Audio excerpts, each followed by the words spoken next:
Olá pessoal, tudo bem com vocês? Dando continuidade ao nosso propósito de leitura da Bíblia. Hoje no capítulo 12 e 13 do livro de Marcos, né? Algo interessante que eu queria destacar então é no capítulo 12, aqui no início, Jesus ele usa uma parábola, né? Uma espécie de história para então confrontar os líderes religiosos da época, e eles entendem que era para eles, e eles de certa maneira ficam bravos com isso e mais uma vez estão arquitetando, armando como pegar Jesus, como fazê-lo errar, como fazer com que ele morra, né? Mas de uma maneira, se existe, né? De uma maneira justa. Então eles estão tentando encontrar algo em Jesus para isso, e aqui no versículo 13, eles vão, olha que coisa interessante, eles vão se unir com pessoas que jamais se uniriam. Eles vão se unir aqui com os herodianos com o objetivo, né, de pegar Jesus,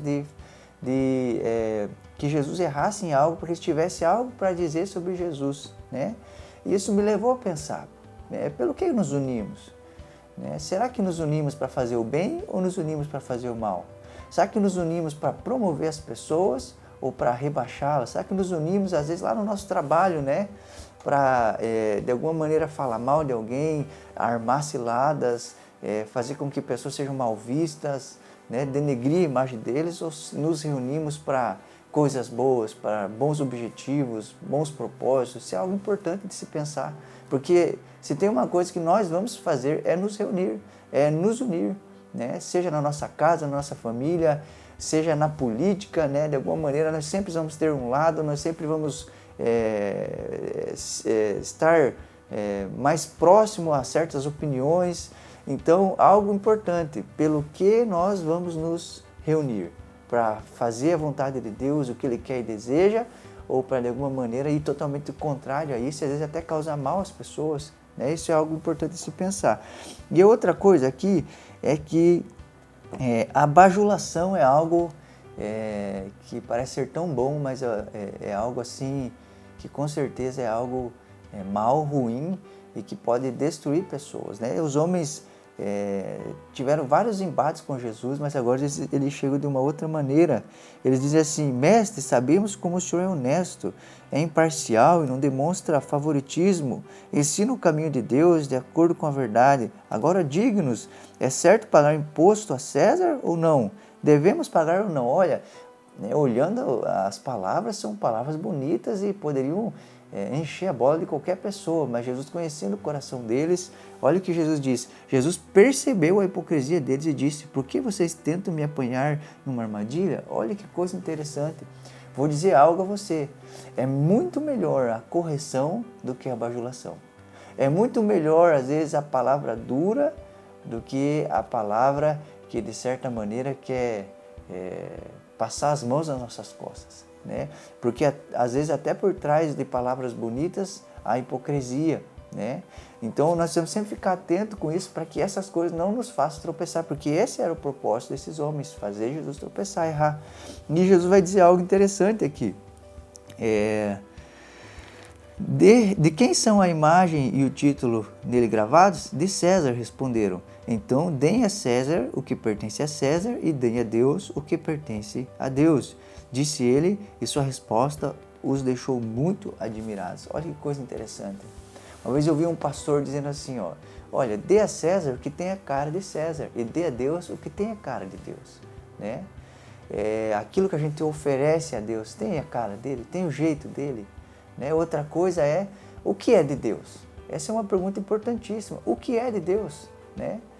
A grande verdade é que fomos criados por Deus, somos feituras dele, né? Embora pecamos, nos afastamos de Deus, o próprio Jesus veio, morreu na cruz para nos salvar, e a Bíblia diz que ele nos comprou, né, com o seu sangue. Ou seja, o que é de Deus? Nós somos de Deus. Por isso, há um convite a nós sobre vivermos como sacrifício vivo, santo e agradável a Deus. Por quê? Porque somos de Deus. E outra coisa importante é que Jesus disse: dai a César o que é de César.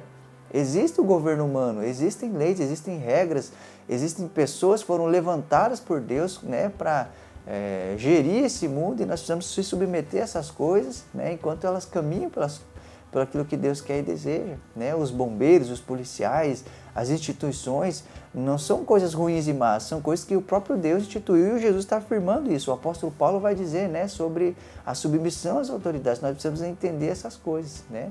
Precisamos dar a César o que é de César, mas também precisamos dar a Deus aquilo que é dele, e nós somos dele, nossa vida é dele. Nós precisamos viver para ele, né? E aqui depois vai dizer por que esses homens chamados saduceus erravam tanto, né? O versículo aqui, 24, o erro de vocês está em não conhecer as Escrituras nem o poder de Deus.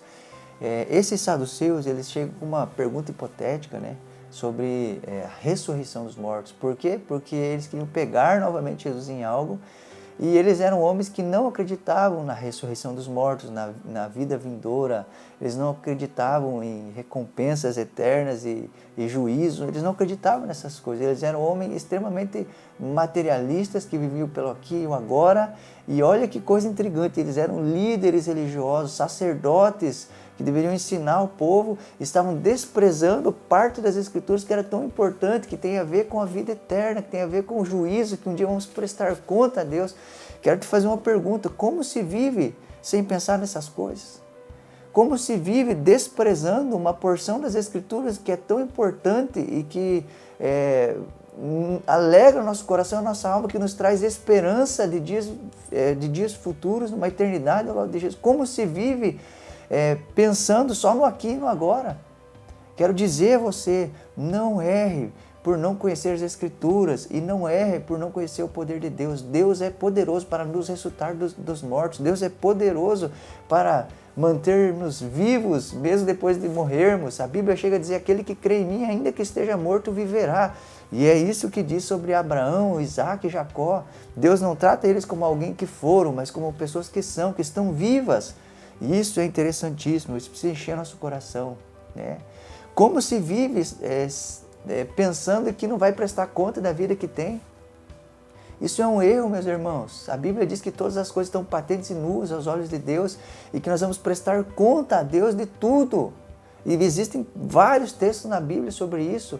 Por isso quero dizer a você, não viva só pensando no aqui e no agora. O apóstolo Paulo chega a dizer quão miseráveis são as pessoas que vivem só pensando no aqui e no agora.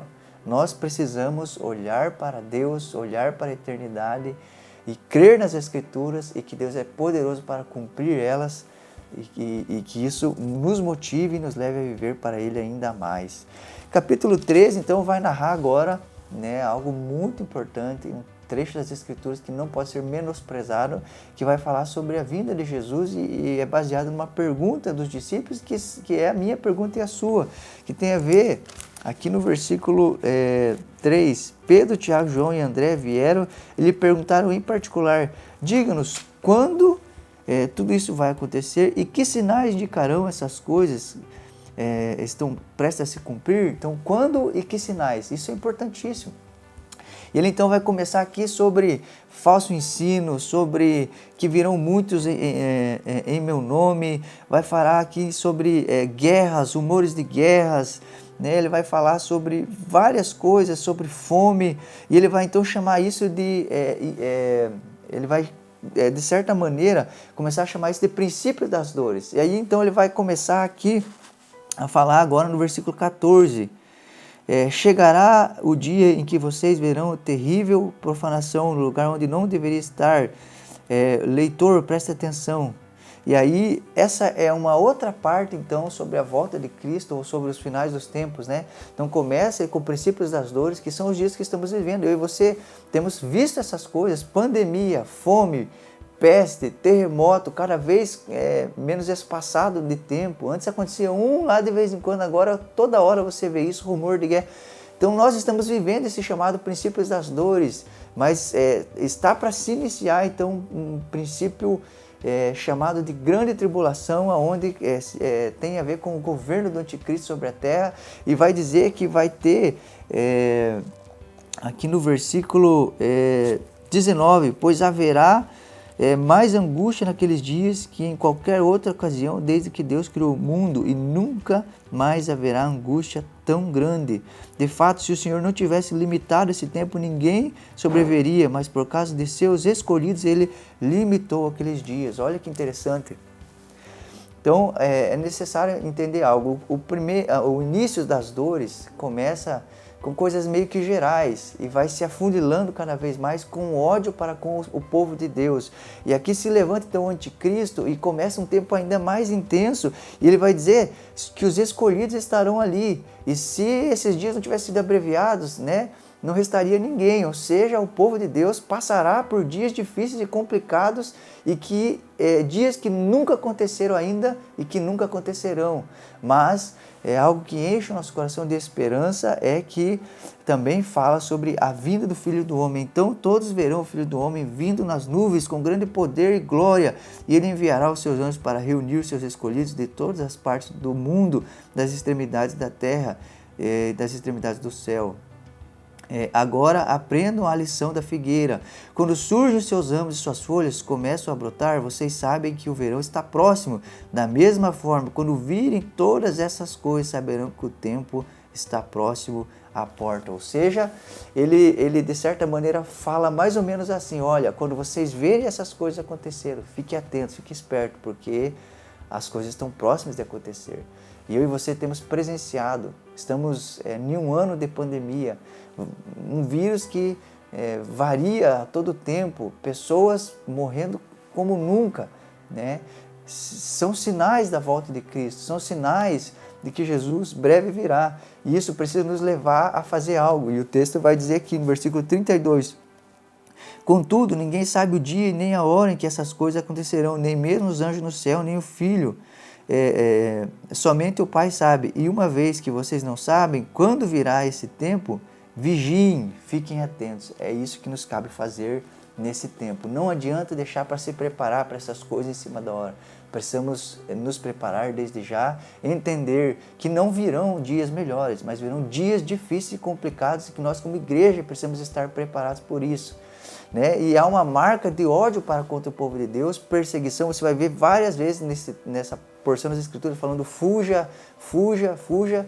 Tem a ver com o tempo de perseguição, mas também é marcado por uma ação poderosa do Espírito que vai agir em nós e nos levará a dar testemunho de Cristo como nunca antes já demos. Que Deus te abençoe, continue falando ao seu coração, se prepare, vigie, né? Esteja pronto para os dias vindouros e se agarre às Escrituras, porque nós erramos por não conhecer as Escrituras e o poder de Deus. Que Deus te abençoe e até a próxima.